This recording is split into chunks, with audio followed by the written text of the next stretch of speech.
Welcome to the show. I'm Jason Whitlock, and I'll tell you why last night didn't prove the Cavaliers were the best team in the East. And wait till you hear what I have to say about Michael Bennett. Speak for Yourself starts now. Oh, looking forward to this show. No Colin Cowherd today. He's out. But I'm joined by Fox NBA analyst Chris Broussard and the founder of the Big Lead, Jason McIntyre. Let's start in Cleveland, where the Cavaliers were down 15 at half to the Raptors last night, but pulled out a comeback win with a monster game from LeBron James, who scored 35 points to go along with 17 assists and 0 turnovers. After the game, LeBron was asked if the win sent a message to the first-place Raptors.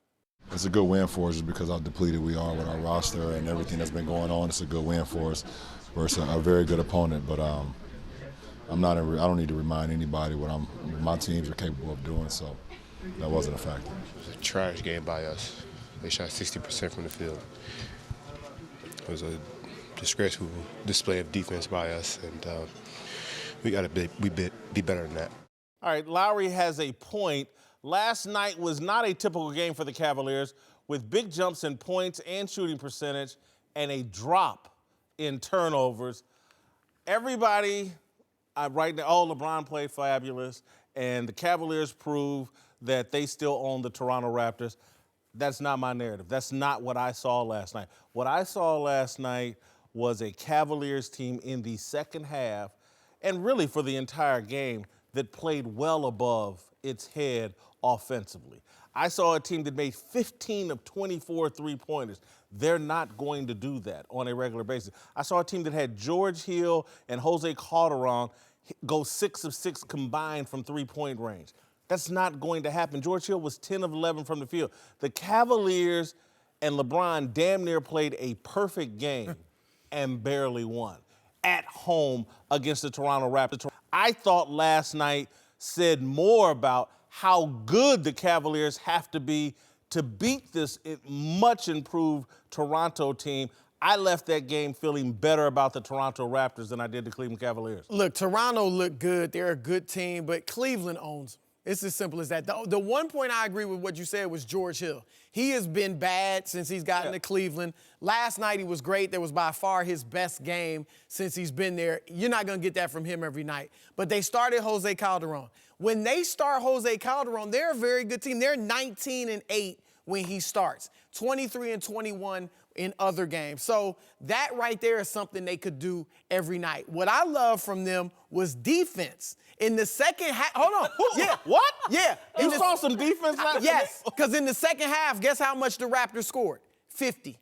Okay, 50 points. This is the third best offense in the league. They held them to 50 points. That showed me the Cavs said when we want to buckle down, we can. That was LeBron James' attitude. LeBron James, at the end of the game, what'd he do? With 16 seconds left, held the ball. Foul me. I want the free throws. They didn't foul him once. He just passed to Love. They fouled Love. But that showed me LeBron is entering playoff mode defensively and offensively. The Raptors got nothing for them. Well, wait a second. First of all, yes, the Cavs are still the best in the East, but this was the Raptors' third game in 4 days. They wore down a little at the end. They were on a back-to-back, okay? But I need to focus here on the Raptors. Whitlock, they were the ones who played the near-perfect game. They made 15 threes. They had more offensive rebounds. They had fewer turnovers. They were flawless last night, but LeBron James is still Superman. He's still the best player on the floor. Whether they play the Raptors, the Celtics, it doesn't matter.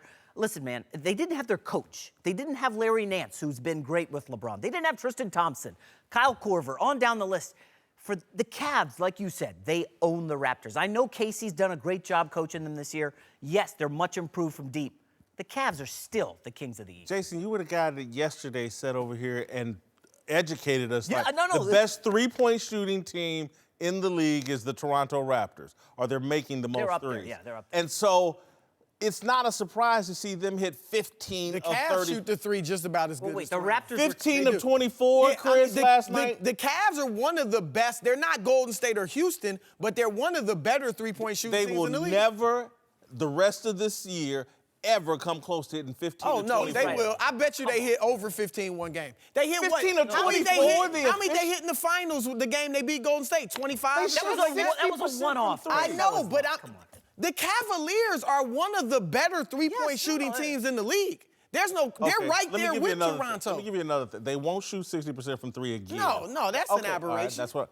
And show me a game where LeBron handles the ball that much where he's going to have 0 turnovers again. The Cavaliers played at a playoff level. LeBron took his play to astronomical levels, and they barely beat Toronto, who's played 3 or 4 games, 3 games in 4 nights. Hold on, you're talking about the Cavs aberration. Toronto hit 12 of 18 threes in the first half. So that's not going to happen every night. Didn't surprise me. It didn't surprise you? Because that's they don't hit even one more three-pointer per game than Cleveland. They both hit 11 a game. Let me focus on something. Let's They not both do. overreact to a game in March. But Whitlock, I have to say this. LeBron is playing all 82 games this season. You know what's happening. We're seeing injuries to major stars around the league. And for LeBron to do this last night in a big national TV game against the team that's coming for him, I mean, come on. You don't think he can do a 35-17-0 again in the playoffs? This is a guy who's on a mission right now. He is definitely going to go into this offseason and say, I'm still the best player in the league. Jason, don't tell me about Kevin Durant being better than me. I want all the money. I'm going to go wherever I want. LeBron's on a mission. Toronto's not stopping. The only thing I agree with that y'all said is I like the Jose Calderon move to the starting lineup. I was calling for that. All right, the Cavs are now 2-0 under interim head coach Larry Drew, who had a lot to say on the importance of last night's win. I always say that there is one game during the season that changes your team. That game can be early, it can be midway, it can be late, but there's always one game that kind of changes your team, the mindset. And I really believe tonight's game might have done that for us. I think he said a mouthful there because, one, I think he's saying he's kind of subtweeting your point about we're going to play Jose Calderon. I think that's something they're going to take away from this game. But my larger point is, and I said this yesterday, and I want to go back to it, or I said it earlier in the week, that this going 2-0 under Larry Drew, and if they win 2 more games without Tyronn Lue, and they've massaged the lineup, and playing just slightly different with Jose Calderon in the lineup, I think it could potentially complicate Tyronn Lue's return to the bench. And again, I don't want to be insensitive to the health issues. Look, man, I've known Tyronn Lue since he was a 17-year-old kid in Kansas City. Wish him nothing but success. But I saw this happen with the Indianapolis Colts with Bruce Arians when he took over because Chuck Pagano had cancer.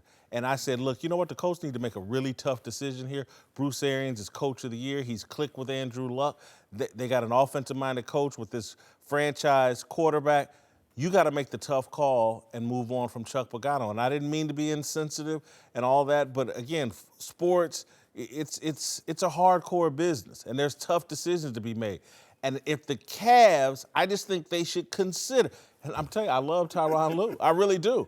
But I think if they have this kind of success with Larry Drew, few more games, 4 or 5 game winning streak, I think it complicates Tyronn Lue coming back. No. This has nothing to do with Ty Lue and Larry Drew. Larry Drew said a couple days ago, any lineup changes we make will be made by Ty Lue. So they're still in touch. I'm sure Ty Lue told him, let's go with Calderon tonight. So that's one thing. The second thing you're forgetting, Kevin Love.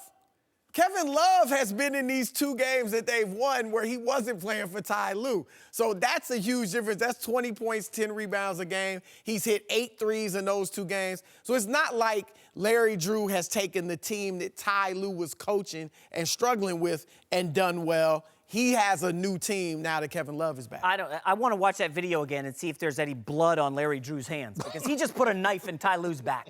He just said that their game of the season, their entire season, changed on that game last night.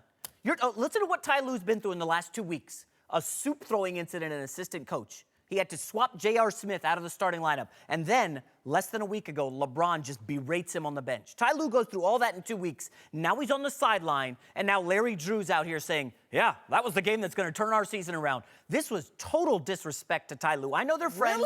Really? Broussard, I don't know how you're missing all this. I don't know if total disrespect, but I do think, look, man, it's a dog-eat-dog world. Larry Drew would not be the first coach to undermine the head coach. And again, I'm not saying he did that, But I think, again, looking at the tension between Ty Lue and LeBron James, I think it's easier for LeBron James to control this team with Larry Drew there rather than Ty Lue. And I think that's what this is all about. LeBron James wants to control this team. He wants them to play the way LeBron James was. Easier to do with Larry Drew. You know, Jason, you've been covering pro sports forever. Coaches and players getting into shouting matches is nothing new. I mean, LeBron got into it more with Phil Handy, the assistant, in Toronto earlier in the season. That wasn't a big deal. And then for Larry Drew to come out, and I don't think he's doing this, but if you say he's jumping bad, like, look how well we playing under me. Their defense, show me the graphic. The defense has gotten way worse in these last 2 games under Larry Drew. The man that just 5 minutes ago was praising their defense. The second half defense is incredible. For one half, for the second half, they played good defense. That was it. That's 1 half out of 4 halves that they've played under Larry Drew. Look at the defensive rating. You thought it was bad before?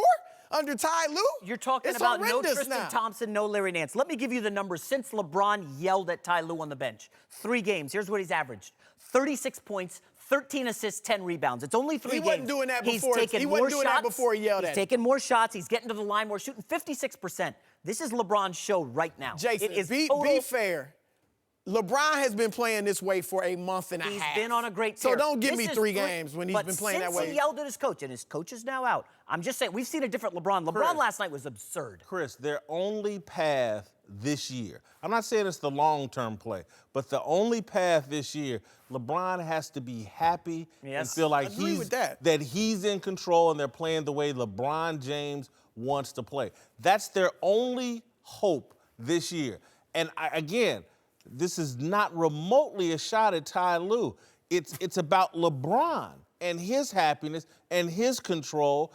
And if he feels he has more of that with Larry Drew, an interim coach who doesn't maybe have Ty Lue's backbone, you may have to go that route just for the rest of this season. I'll give you that Larry is not as demonstrative. He's the different type of personality than Ty Lue. Ty Lue's probably going to go back at LeBron a lot more than Larry Drew is. But at the same time, you need some of that. LeBron isn't always right. LeBron might want to do something that's not the best thing for the team. Well, Chris, did he not push Kyrie Irving a little bit? We read the stories about Kyrie and him going back and forth at each other in practice. This is a star league. You got to cater to your stars. I don't know if Ty Lue's doing that right now.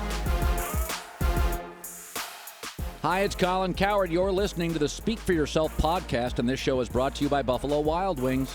Buffalo Wild Wings loves a Cinderella story, the tale of the underdog, the unexpected, and by their unexpected nature, you just can't predict when one's going to happen. It makes them great, also makes them frustrating because at any moment, you could miss that Cinderella sighting. Unless you're about spending March Madness at B-Dubs, the official hangout for NCAA March Madness. Here, you'll catch every second of every game. You'll be able to look back, tell the story of the team you watch, climb their way from the low seed to the championship, but only if you go to Buffalo Wild Wings. Wings, beer, sports. Now, back to the show. All right, to San Antonio, where the drama continues over Kawhi Leonard's injury. According to Adrian Wojnarowski, the Spurs held a tense and emotional players-only meeting over the weekend to convince Kawhi to get back on the court for their playoff push. Today, San Antonio's Danny Green denied the report, tweeting, quote, "Couldn't be any more incorrect, LOL." Listen, I think I'm not going to disparage Adrian's report. Adrian Wojnarowski's reporting on the NBA is really rock solid. What I think could happen is the truth could be somewhere in the middle. Yeah. Not as intense as maybe Adrian has said, but I can see Danny Green and the rest of those Spurs players like, oh, man, that's not a good look for us. And so he's trying to walk it back, and it wasn't that. We weren't trying to tell Kawhi what to do. But whether Danny Green is right or whether Adrian's report is 100% accurate, what we do know is there was a players-only meeting where it seems like Kawhi's health was addressed. And to me, that's out of bounds. When you're talking about this much money and this man's future, these players need to leave that to the coach and the organization and Kawhi Leonard. I would not want Tony Parker, Manu Ginobili, any of these players that are at the end of their career who are desperate, oh, we got to get Kawhi back out here or I'm going to end in a bad note. I don't want them anyway involved. And I could see a scenario where Pop gassed them up to do it. And I think it's all wrong. They're trying to put pressure on this kid. It's his health. It's his future. You've injected this much money into pro sports. The guy's going to be very careful because he's not going to ruin the rest of his career. All of this, to me, whether it was intense or whether it was nice, all of it out of bounds. I think it depends on how they approach him. I agree. If they sat him down and were like, look, man, you look ready to us. We need you out there. What are you doing? The doctor's clear. You know, if that's the way they came at it, that's wrong. If it was like the San Antonio News Express reported that it wasn't a tense meeting. If it was a meeting of Kawhi, you know, we've been playing 3-on-3, 4-on-4 with us. You look good. Like, are you ready? Like, can you get out there? What do you think? How close are you? If it was more of that, I don't really have a problem with it. And I will say this, too. You may disagree. I don't think Manu Ginobili called out Kawhi. I know a lot of people in his quotes? Yeah, I don't believe that. I believe... You don't think that was a call? I don't think that was a call out. I think Manu Ginobili was simply stating a fact. If you are an athlete, you cannot be looking out of the side of your eyes for somebody else to come and save you. The best thing for the San Antonio Spurs players is to play like Kawhi is not coming back. If he does come back, it's gravy and it's great. But their mentality has got to be, it's us 12. That's it, no Kawhi. And since they did that, that's when they went on this winning streak. Before it, when they were losing, remember there was the report out by Lisa Salters that Kawhi's coming back. I think they were feeling like our man is coming back, we'll be good. So I don't think that was a call out. I think that was a statement of fact. Only he did say, for me, Kawhi's not coming back. But there were some other, I thought, subtle pot shots about that seemed to infer he needed to make himself more a part of the team even while he's nursing this injury. I thought that was a shot. And again, that's what makes me think Pop has gassed up some of these veterans and everybody's turned on Kawhi, and I think it's inappropriate. I would agree that's what's happening, but I'm all for this meeting. I'm 100% for it. Listen, desperate times call for desperate measures, and the Spurs are desperate. When they're going in practice 3-on-3 against Kawhi, and he's performing great, and he's still saying I'm injured, and the training staff is saying he's good, ready to go, there's a problem. I don't think Kawhi Leonard wants to be there right now. Is that not the only takeaway from this? Wait a sec. The training staff's telling me I'm healthy. I don't feel right. My teammates are coming at me. Popovich called me out during the All-Star break. You know, this is all very bad in San Antonio. I know everybody loves to defend Popovich. He's 69 years old. He's been coaching in the NBA for, I believe, since 1996 with the Spurs. He's near the end. People don't want to say that. He's near the end. For Kawhi Leonard, I don't think he wants to be there. I'm going to make this personal and go all the way back to my mediocre college career and my mediocre effort as a college player. And so the coaching staff, particularly the head coach and the team doctor, I think well-intentioned, wanting to push me. During the spring, I tore my ACL. And they said, oh, you just stretched it. It wasn't torn. And so everybody was on me. Whitlock's being lazy, but they push. And I played my senior season with a torn ACL. As soon as the season was over, though, I went to my own doctor. And he was within 5 minutes, he goes, yeah, your ACL's torn. Let's do a scope and blah, blah, blah. They didn't tell you it was torn? No. So they lied to you? No, they didn't lie. Oh. They misdiagnosed or fudged or pushed or whatever. And again, I'm not demonizing anybody, but I'm just saying, as a player, you have to look out for yourself. You have to know your own body. It can't be your teammates and what they see. It can't be the team doctors. It can't be Popovich. Kawhi Leonard's got to trust what he believes is best for Kawhi Leonard. This is also a guy who's never played 75 or more games in the league. He's in his 7th year. I think there's a history here of Kawhi maybe being allegations that he's soft. Maybe there is some of that. This is one of the best two-way players in the league. I'm not taking anything away. But when your coach, your training staff, and your teammates are all saying, dude, we need you. What's going on? There's a problem. He's been a guy ever since he's been in the league.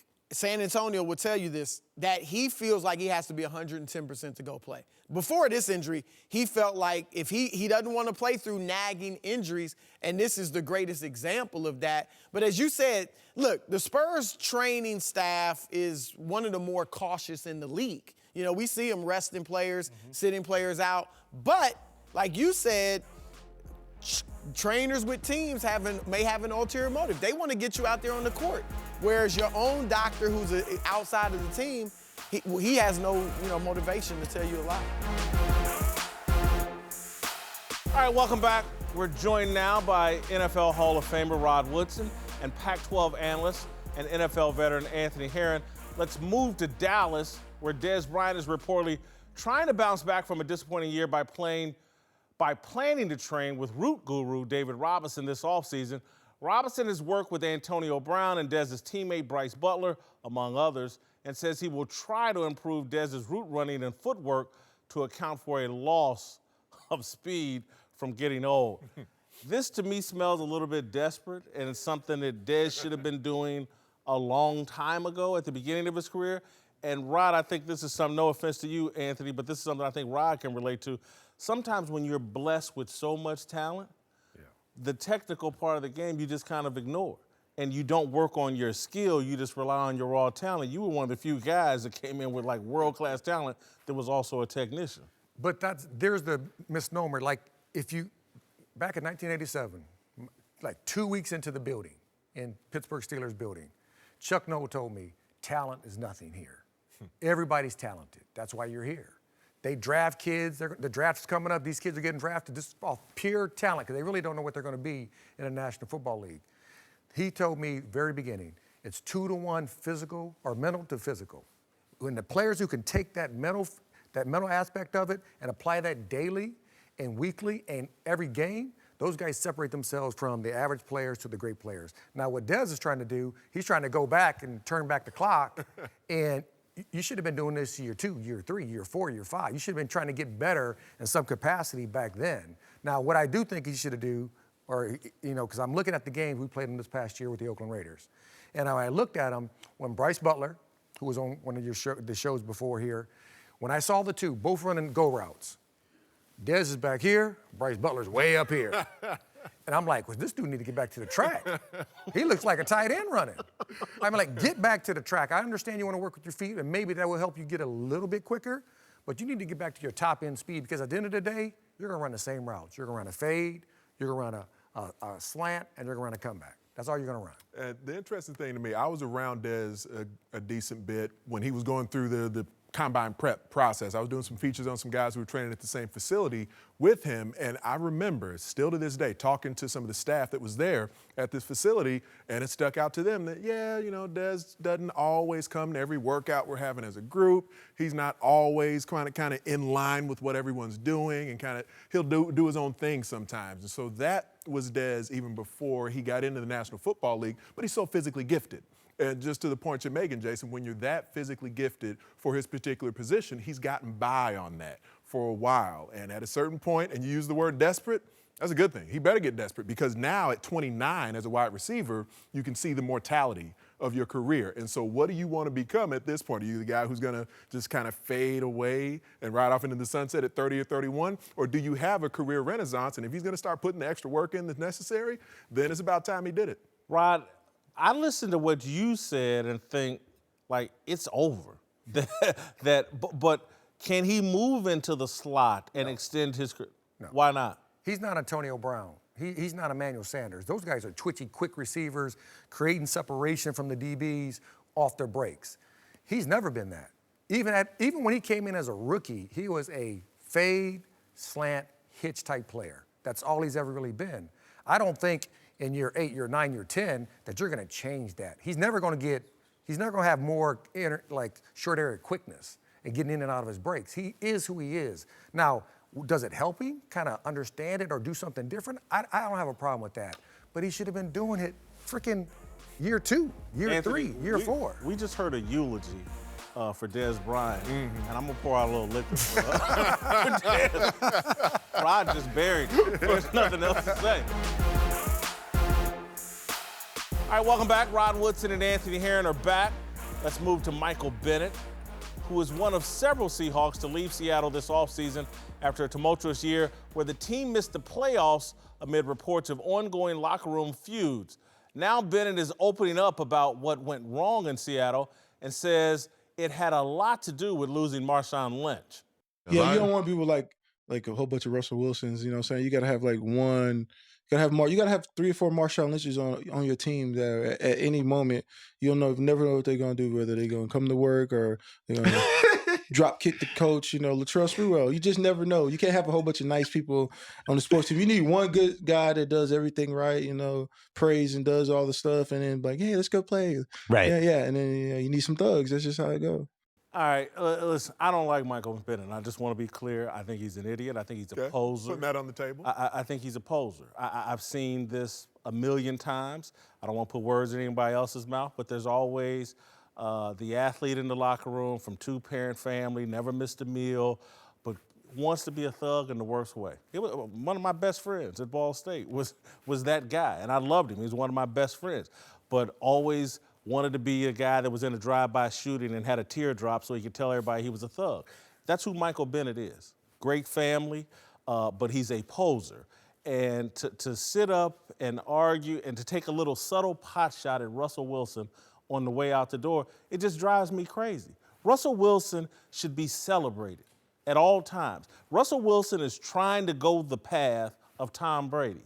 And so for Michael Bennett, and again, maybe he's joking and, he's in a setting where he's trying to please whoever his audience is there. But this whole notion that you got to have thugs in the locker room to be successful, is that New England's formula? Because for 20 years, they've been the most dominant team in the league following the Belichick-Brady formula. And they haven't signed O.J. Simpson. So, again, this notion that you need thugs in order to be successful, I just don't buy it.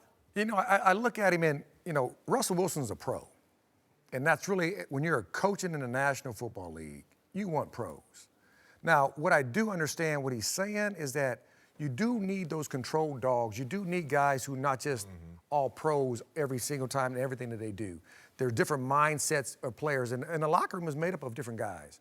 And the makeup of those individual players who come together as a team, they make great teams. But to say that you only can have certain guys and not the pros, I think that's far-fetched. I think a little bit of it is about interpretation, because I don't necessarily interpret it as a shot at Russell Wilson, because he did say we need that guy as well. We need that personality, and they got one of them. But aside from that, especially where he's coming from an organization that was built on defense, and in Seattle, they had a lot of guys who, when they're playing at their best, you're kind of on that brink of a semi-psychotic state. When you're really playing, and we all played the game, when you're playing it at your best, a lot of times you're going to another place mentally between the white lines, and then after you get off the field, you can turn back into a normal, upstanding human being. That's, to me, how I interpret what Michael Bennett's talking about right there, because he comes from a great family, 2-parent household. He may not be a thug himself, but that sort of thuggish mentality that gets you to that semi-psychotic state where you're matching up with that guy across from you, snap in and snap out, that to me is more how I interpret what he's saying. I get what you're saying, and I do think there's an element of that, particularly on the defensive side of the football. The offensive side of the football is a lot less emotional, and it's a little bit more intellectual. Here's what I'm just sorry. I just don't like the inconsistency of the use of the word thug. Because, again, if someone else had called Marshawn Lynch a thug and we need thugs, oh, that's racist. Yep. We would have been a bunch of whining about racist and blah, blah, blah. But Michael Bennett says it, and it's all good.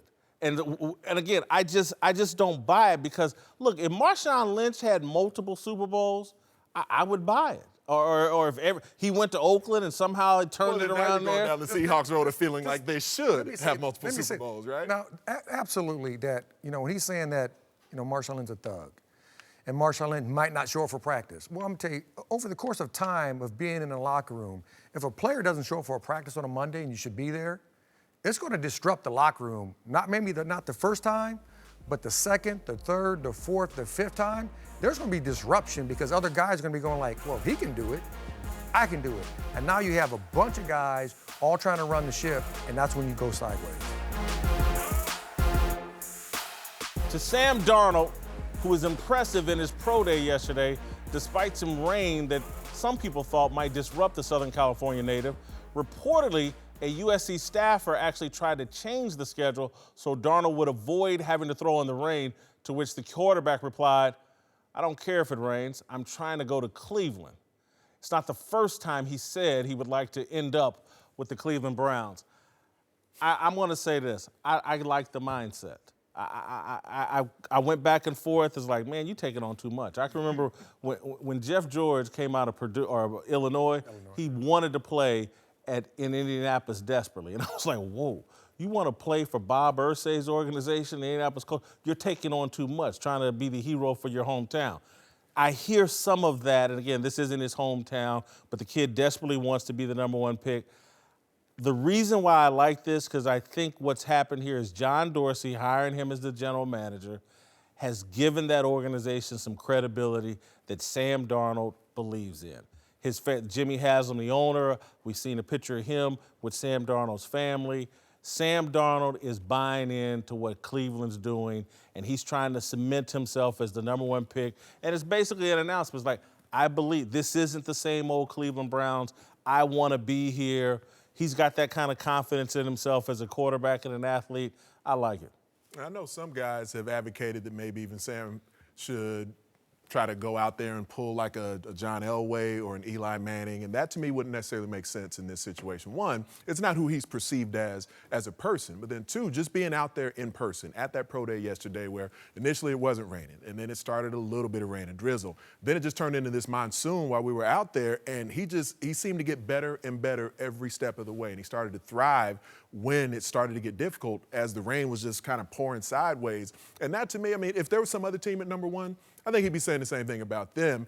Is it about John Dorsey a little bit? Yeah, he's met them, they've had dinner, but whether it's been Jared Goff or Cam Newton or Sam Bradford, you think about any of the recent #1 picks, Andrew Luck, these are guys who are going to go to bad teams, and they need to have the mindset that they're going to reshape that franchise, and that to me is what he's trying to display here. It really doesn't matter who is the #1 pick. He wants to go to that football team. It doesn't really matter. I think every player wants to be that #1 pick. They really do. I understand the quarterback. I understand that's a very important position in the National Football League today, but he wants to play for whatever team that's going to be. Now, with the Cleveland Browns, they're in desperate need of leadership, and that's the first thing that you can hear from his voice, that he's going to be a leader for this football team because I want to be there. Now, the difference is it's going to be raining, it's going to be cold, and there's going to be a lot of guys running around trying to get you at the same time. And now, they didn't have a lot of success the last couple of years, but if he can get a couple players, a couple pieces to the puzzle, starting with him, with a couple more, maybe a couple other guys, maybe a guy from Penn State and a couple later picks, that's a pretty good pick for the Cleveland Browns. I can't put this on Sam Darnold. I can put it on the media, people like Anthony Herron and Joel Klatt and Colin Cowherd that love this Sam Darnold. And so it's like, oh, my God, Sam Darnold threw the ball in the rain. I sit here and listen. Really Rob, we from Indiana, man. We played in the snow. We played and they making a big deal. Oh, he threw the ball in the rain. Lacing that ball in the rain too. I mean, it looked pretty. Anthony? It looked pretty, but nobody chased nice. All right, welcome back. Chris Broussard and Jason McIntyre are back. Let's move to college basketball, where this year the madness started long before March with an ongoing scandal stemming from the FBI's probe into corruption among the sport's top programs. The scandal has prompted numerous proposals about how to fix the NCAA, the latest coming from the Big East, which suggests replacing the one-and-done rule with the two-or-none rule, giving players the option to skip college entirely or play a minimum of 2 years before going pro. Don't like it, don't like it, don't like it. It's a Band-Aid, and they need a real solution. And I just don't think, I like the fact that people are trying to think outside the box, but I just don't think this fixes anything. I think they need to think of some really outside the box ideas and figure out a way to pay the top players to stay in college, to pay them, to have the NBA, the television networks, the shoe companies, and some type of summer program or whatever, pay these guys some real money, several $100,000 to stay in college.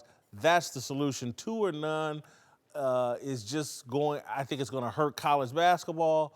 And, it might be good for the handful of prodigies to go straight to the NBA, but I'm about a solution that improves college basketball and also improves the NBA. Well, I agree that this is only a Band-Aid. Like, this isn't what I would like to see. I'd like to see just a free market system for the college players. And if Nike's willing to pay you $1 million to go play at Duke, so be it. Other college students get those types of things if they're that good. So I would like to see that. But looking at this specifically, I don't mind the two. I don't think it's fair. I think what's fair in the American system is you could go right out of high school if you're good enough. But what would be good for the game of basketball at the college and NBA level would be if guys stayed 2 or 3 years. The thing that scares me is the none part, where you have so many guys who really aren't that good, aren't NBA ready, and they would declare for the draft because I don't want to spend 2 years in college. I want to go right away to the NBA. Then they're not good enough. They end up in the G League or whatever. I think the answer, if they propose that if a kid comes out of high school and isn't drafted, then he can still go play in college. And you fall, but you have to stay at least 2 years. So I think that would protect the kids. Yeah, I think this is a terrible idea. I mean, we didn't mention it, but what happens if you go to school and the coach gets fired after 1 year? You're locked in no matter what for 2 years. I think that's silly. And then moving on, Trae Young, right? We saw him this year. He was dynamite for Oklahoma. Trey for that. I'm Trey sorry. Fredette, we're not calling him Trae Young, the potential Steph Curry player. Trey Curry? So he Jimmer Young. By the way, so he was a 5-star recruit. He was big time, but he was not on any NBA watch list before the league. Not at all. He lights the league on fire, hits college basketball like a comet. He's coming out now. He's going to go pro. We know that.